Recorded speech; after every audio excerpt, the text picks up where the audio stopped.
नमस्कार दोस्तों, मैं हूं एक न्यू मीशो सेलर और मैं अपने प्रोडक्ट मीशो पर सेल करता हूं। तो आज हम इस टॉपिक पर बात करेंगे कि करंट अकाउंट कैसे खुलवाएं और मीशो पर क्या करंट अकाउंट होना जरूरी है। वैसे तो आप बिना जीएसटी और बिना करंट अकाउंट पर भी आप मीशो पर सेल कर सकते हो, लेकिन उसमें ना तो आपको कोई ऑर्डर आएगा और ना ही आपकी कोई ग्रोथ होगी। तो चलिए बात करते हैं करंट अकाउंट कैसे खुलवाएं और क्या क्या डॉक्यूमेंट की जरूरत होगी। तो चलिए मिलते हैं वीडियो। तो सबसे पहले आपको ये डॉक्यूमेंट रेडी करने हैं और चलिए बात करते हैं क्या क्या आपको डॉक्यूमेंट लगेंगे। सबसे पहले आपको लगेगा आपका पैन कार्ड, जिसके नाम से आपने जीएसटी बनवा रखी है उसका पैन कार्ड लगेगा, उसका आधार कार्ड लगेगा और जीएसटी सर्टिफिकेट लगेगा। फिर आपको एक और काम करना पड़ेगा कि आपको उद्यम सर्टिफिकेट भी रजिस्टर करवाना पड़ेगा। उद्यम सर्टिफिकेट के बिना आपका अकाउंट नहीं खुल सकता। फिर आपको आपने अपना एक स्टैम्प बनवाना पड़ेगा अपनी कंपनी के नाम पे, जो भी आपकी कंपनी जीएसटी में रजिस्टर है। फिर आपको कम से कम आपको 10,000 रुपये डिपॉजिट करने पड़ेंगे बैंक में एवरेज मेंटेनेंस बैलेंस रखने के लिए। अगर इससे नीचे बैलेंस जाता है तो आपकी पेनल्टी लगेगी, जो भी आपका बैंक चार्ज करता है। मैंने अभी बैंक में खुलवाया, बैंक ऑफ बड़ौदा बैंक में अपना अकाउंट खुलवाया है, तो उसमें 10,000 मिनिमम बैलेंस रखना पड़ेगा। और आपको अपनी कंपनी का बोर्ड बनाना पड़ेगा। बोर्ड में आपकी कंपनी का नाम होगा, कंपनी का एड्रेस होगा और जीएसटी नंबर होगा। तो चलिए मैं आपको दिखाता हूँ किस टाइप का बोर्ड बनवाना।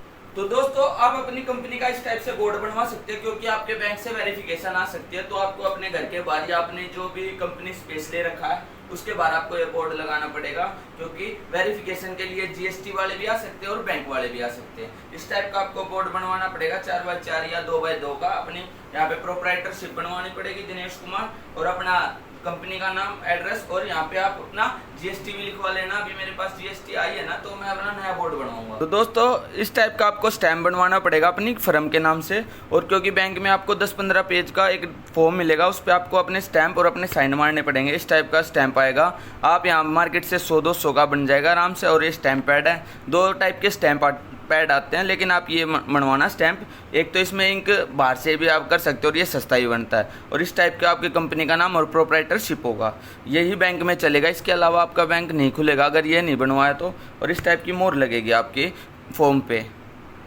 दोस्तों, करंट अकाउंट इसलिए जरूरी है क्योंकि जीएसटी में सेविंग अकाउंट नहीं चलता। आपको करंट अकाउंट ही अपलोड करवाना पड़ेगा, क्योंकि सेविंग अकाउंट में आपको फिर बहुत सारे इनकम टैक्स से लेटर आएंगे। इसलिए आपको करंट अकाउंट में ही अपने बिजनेस की सारी ट्रांजैक्शन दिखानी पड़ेगी, और जीएसटी भी फाइल ही करंट अकाउंट से होगी।